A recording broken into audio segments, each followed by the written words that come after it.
Semangat pagi, salam anti korupsi. Pada video kedua kali ini, saya ingin menceritakan pengalaman saya ketika baru pertama kali menjadi pegawai KPK. Saat itu tentu menjadi awal dari perjalanan hidup saya sampai saat ini, di mana saya sekarang sudah berhenti di KPK. Namun saya ingin bercerita tentang pengalaman saya ketika itu. Saya mendapatkan informasi bahwa KPK akan merekrut pegawai dalam program Indonesia Memanggil yang kedua. Memang KPK ketika itu baru berdiri, kemudian juga sedang berusaha untuk merekrut SDM yang terbaik agar bisa pertama bekerja secara profesional, kemudian yang kedua mendapatkan dukungan dari masyarakat. Sebab KPK sendiri baru mulai hadir ketika pimpinan dilantik pertama kalinya pada Desember 2003. Saat itu juga baru ada rekrutan Indonesia Memanggil yang pertama, mungkin sekitar 2005 ya. Sehingga nanti kami akan menjadi angkatan yang paling muda. Saya ketika itu mendapatkan informasi dari milis ya. Ketika itu kan yang paling berkembang itu adalah milis. Memang ada Friendster kalau masih ingat teman-teman. Kemudian juga ada blog-blog pribadi, tapi lebih banyak ke milis karena memang waktu itu kan WhatsApp ataupun Facebook itu belum ada ya. Walaupun ada mungkin belum terkenal. Nah,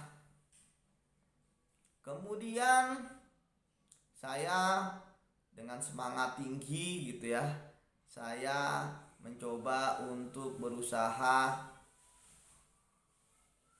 ikut dalam rekrutmen tersebut. Sebelumnya juga saya bertanya pada keluarga, kemudian diizinkan, kemudian bertanya kepada teman-teman, karena kan memang KPK ini adalah lembaga baru, dan ketika 2006 itu banyak sekali perdebatan ya di masyarakat. Wah, ngapain sih masuk KPK gitu kan, resikonya tinggi. Ngapain sih masuk KPK, nanti kan bisa jadi dibubarkan tuh lembaga, seperti itu. Tapi ya saya tidak menghiraukan, karena dengan semangat, idealisme, kemudian juga jiwa muda saya di 2006 itu saya masih 23 tahun, masih semangat-semangatnya baru keluar kampus. Tentu netizen juga seperti itu gitu ya. Ketika keluar kampus itu teman-teman pasti punya semangat, prinsip, idealisme, nilai-nilai yang ideal. Selanjutnya saya mendaftar melalui website. Waktu itu yang mengelola atau yang mengurus mengenai rekrutmen adalah salah satu lembaga manajemen SDM yang di-hire oleh KPK, karena memang KPK itu prinsipnya untuk awalan meng-hire jasa konsultasi yang lebih profesional, dan juga yang paling penting supaya objektif. Dan memang kami pun tidak boleh berhubungan baik langsung maupun tidak langsung dengan pegawai KPK, sebab jika ketahuan akan langsung dicoret. Dan saya pun ketika itu tidak kenal dengan pegawai-pegawai KPK. Selanjutnya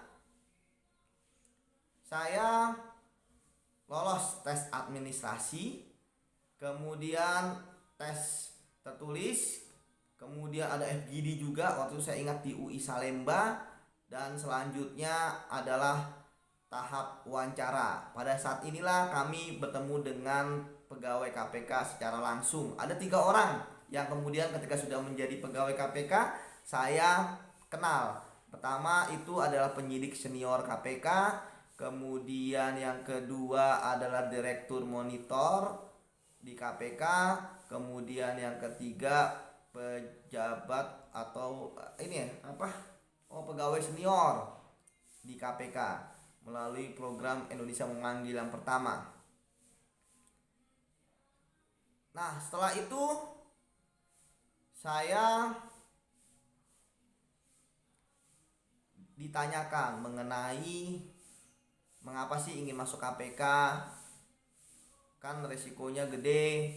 Kemudian juga saat itu tanyakan motivasi, ditanyakan tentang apa pandangan kita tentang korupsi, mengapa harus diberantas. Jadi lebih banyak mengeksplor apa yang ada di pikiran kita mengenai korupsi. Alhamdulillah, mungkin wawancara itu hampir 2 jam lah ya. Saya lolos dan kemudian masuk ke tes berikutnya, yaitu tes kesehatan. Memang setiap tes itu kita berhubungan dengan online. Jadi ada tahapan, misalnya tahapan pertama administrasi, nanti ada pengumumannya di tanggal berapa, kita masukkan nomor kita, nanti baru ketahuan kita lolos atau tidak lolos ke tahap berikutnya. Jadi benar-benar profesional lah saat itu, bahwa kita tidak berhubungan langsung, kita tidak bertemu dengan pegawai ataupun pimpinan KPK dan juga pegawai KPK, dan memang saya juga tidak kenal.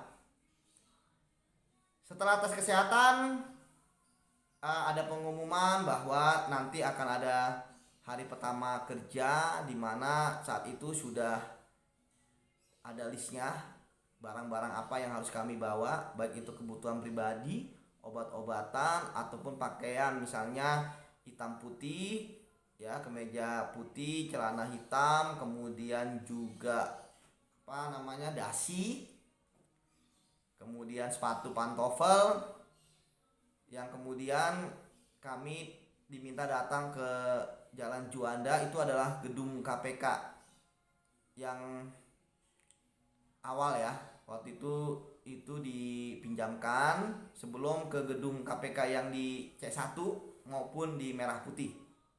Jadi KPK itu setidaknya ada 3 kali pindah tempat.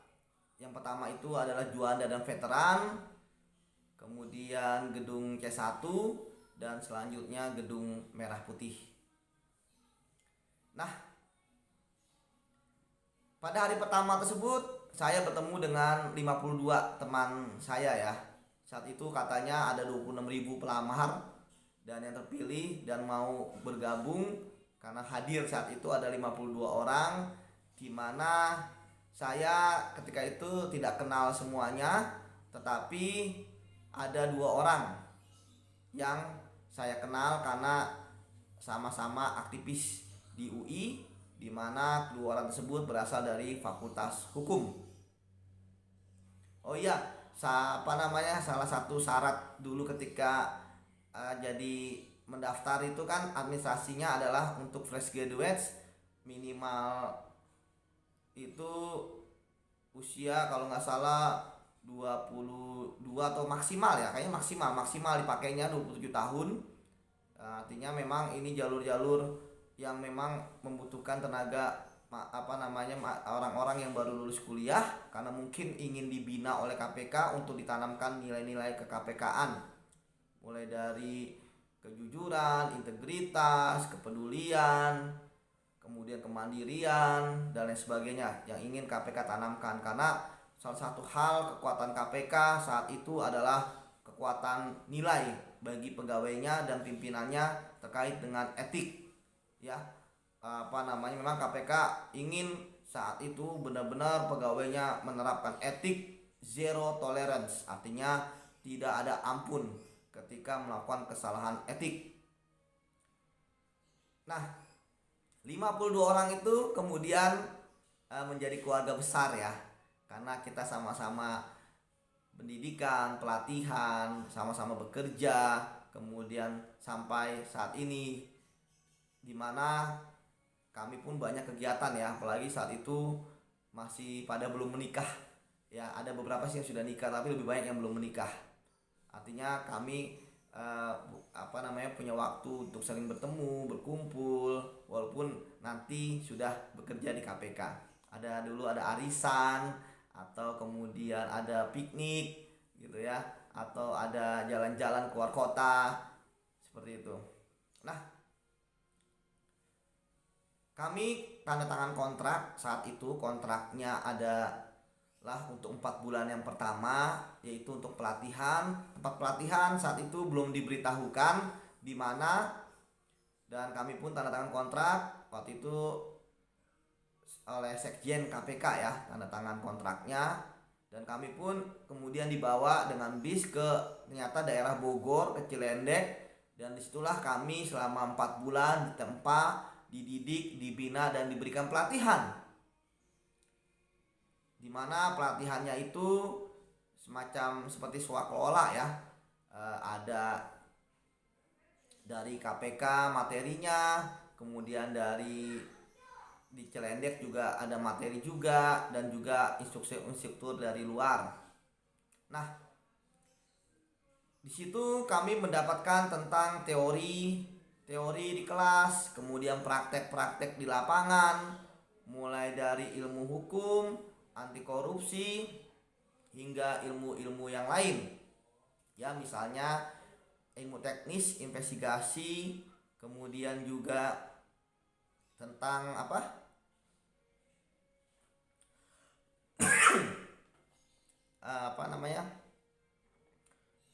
intelijen juga ada, dan sharing-sharing pengalaman dari senior-senior kami di KPK. Termasuk juga ada kelas pimpinan KPK juga yang datang. Nah, selanjutnya kami selama 4 bulan tersebut mengikuti pelatihan dan alhamdulillah lulus semua. Dan selanjutnya kami melakukan orientasi ya selama 13 minggu ke berbagai unit yang ada di KPK. Supaya apa? Supaya mendapatkan pengalaman kerja di unit tersebut, supaya tahu proses KPK. Dan kami ketika dulu juga sebenarnya akan dijadikan penyelidik ya di KPK. Dan ketika nanti kami dilantik 1 tahun kemudian, itu kami semua mendapatkan SK penyelidik. Setelah orientasi 13 minggu, baru setelah itu kami job shadowing, di mana kami ditempatkan melalui psikotes dan juga melalui peminatan kami, di mana saat itu saya melihat bahwa ternyata ada bidang pendidikan dan pelayanan masyarakat ya di KPK. Dan selanjutnya ya saya ditempatkan bersama 2 orang teman saya yang lain di Direktorat Dikjanmas. Beberapa teman saya disebar, termasuk yang kalau tidak salah paling banyak ya tetap penyelidik, karena memang salah satu core kompetensi KPK adalah penyelidik. Jadi mereka nanti akan jago-jago OTT, mereka akan jago-jago menyelidik, mereka akan jago-jago menginvestigasi. 1 tahun kemudian kami dilantik, dan ketika dilantik maka resmi sekitar tanggal 1 Mei 2018 kami menjadi pegawai KPK. Selama 1 tahun itu kami lebih banyak belajar, baik dari diklat, dari senior, dari pekerjaan yang kami lakukan, untuk bisa kami melakukan akselerasi ya, agar pekerjaan kami profesional, agar pekerjaan kami itu penuh dengan dedikasi. Karena prinsip kami ya di KPK itu bukan sekedar pekerjaan, tetapi juga pengabdian. Apalagi kultur yang ada di KPK itu kami sangat suka ya, kultur anti korupsi, kemudian kultur kekeluargaannya juga. Dan ini adalah lembaga yang baru dibentuk, artinya memang bebas untuk menentukan arah dan tujuan, kemudian juga yang paling penting independen. Nah, setelah itu maka saya resmi menjadi pegawai KPK di tanggal 1 Mei 2018, ketika awalnya saya direkrut oleh Pak pimpinan pertama, periode pertama, yaitu Pak Taufikur Rahman Luki. Namun beliau Desember 2017 kan sudah berakhir, maka pimpinan berikutnya yaitu Pak Antasari yang kemudian melantik kami. Dan disitulah ketika sudah menjadi pegawai tetap KPK, kami sudah mendapatkan beban kerja karena sebelumnya kan kami ikut dalam suatu tim atau unit itu ada mentornya, dan kami di situ tadi saya sampaikan lebih banyak belajar. Walaupun memang sudah beberapa kali dilepas misalnya untuk kegiatan-kegiatan pembicara, seminar atau apapun gitu ya. Dan di situ juga saya kemudian ya melihat bahwa di KPK ini kondisinya benar-benar bagus untuk idealisme saya, untuk kultur kerja, kemudian juga apalagi yang saya cari gitu kan di dunia. Sehingga saya sempat berazam bahwa ya sudahlah, saya sudah dapat segalanya dan mungkin saya sudah selesai dengan diri saya, apalagi mau saya cari gitu kan di luar sana. Kita ini garda terdepan dalam pemberantasan korupsi, harapan masyarakat, dan juga kita yang menjaga uang negara. Sehingga saya pun ingin bekerja di KPK sampai dengan pensiun ketika itu niatnya di tahun 2008. Ya, namun ternyata takdir berkata lain.